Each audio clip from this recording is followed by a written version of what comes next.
তাকে আজি বছৰৰ অন্তিমটো দিনত আহি খুবেই ভাল লাগিছে।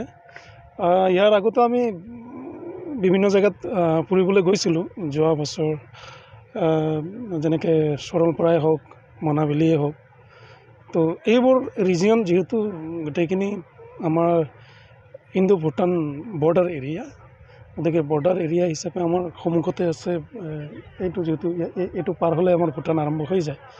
তো সেই হিচাপত খুব ধুনীয়া প্লেচ হয়।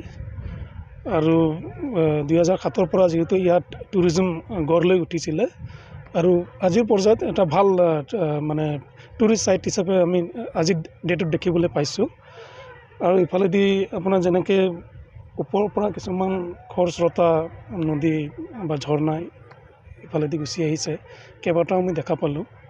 আৰু লগতে যিবোৰ পাহাৰ আছে, পাহাৰবোৰ যথেষ্ট খৰ হয়, ওখ পাহাৰৰ ওপৰত বিভিন্ন যেনেকৈ মন্দিৰ আছে, পিছত অন্যান্য বহুত বস্তু ইয়াত অৱস্থিত আছে।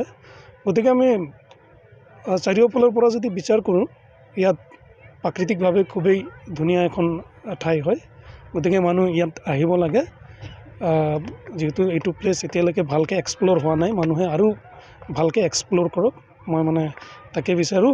আৰু গোটেই অসমবাসী ৰাইজক নতুন বছৰৰ বহুত শুভেচ্ছা জনালোঁ।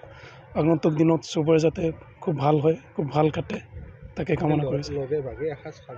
হয়, আমি এৰেঞ্জমেণ্ট একচুৱেলি সিফালে কৰিছোঁ, বহুত দূৰত আমি সোমাই আহিছোঁ, কাৰণ সৌন্দৰ্যটো সিফালে বেছি নাই, ইফালে বেছি আছে। গতিকে আমি সোমাই আহিছোঁ, আহি আল্টিমেটলি এইখন জেগাত উপস্থিত হ'লোঁ।